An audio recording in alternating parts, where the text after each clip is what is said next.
All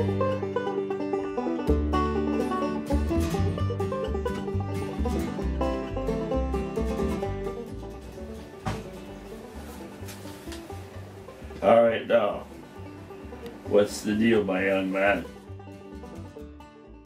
I was born in Vancouver, Collingwood East, and that's 1916.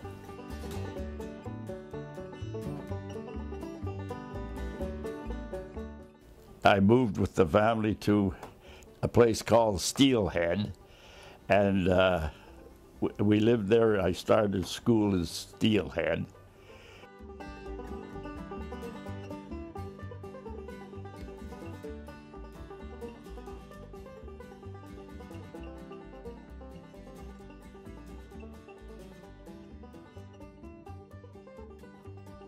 And I can recall the first few times we had no road between our homestead and the school, so we had to go down what they call a skid road, where they hauled out shingle bolts on a sleigh.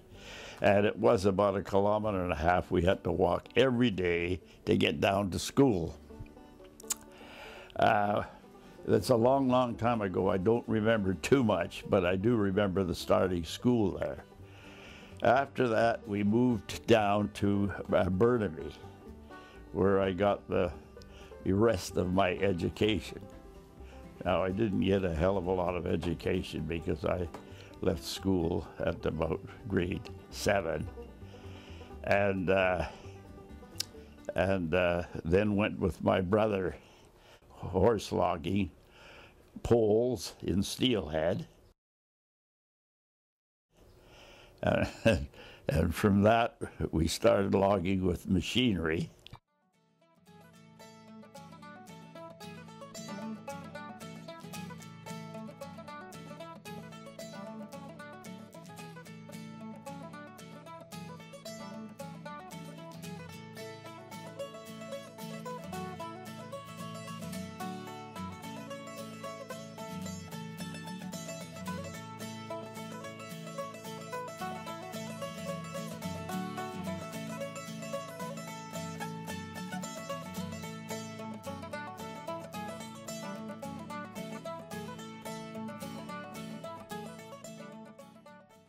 My brother was quite a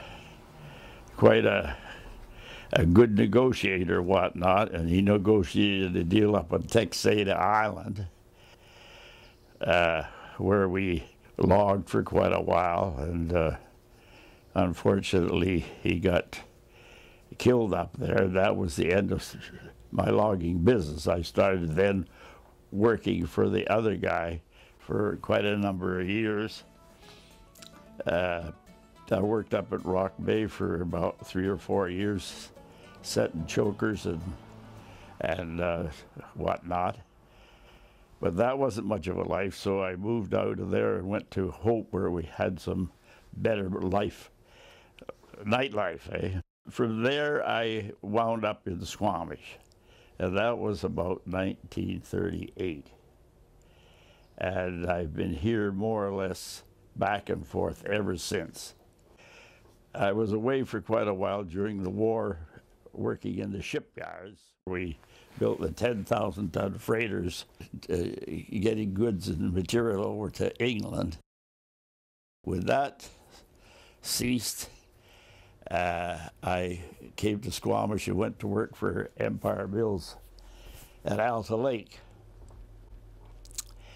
I worked there for quite some time. I finally got a notice to go to the Army, and the powers to be in Empire Mills said, no, you stay there. I'll go and straighten that out for you. That was a deferment into the Army.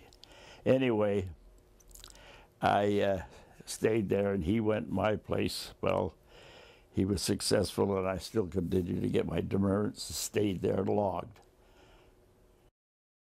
Now, then after that, I logged for and put logs in Lost Lake up at Whistler, and they drifted across to the mill, and they made 6x8s and 8x10s and whatnot, shipping to England to rebuild England.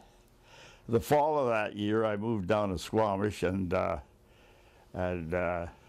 Empire Mills said, "Bring the machine down with you," and so I did, and I started in contracting for them. I formed my first company, House Sound Timber, in 1944, I guess. I still have that company. A bunch of guys, we got together, and one fella come in named Pat Brennan,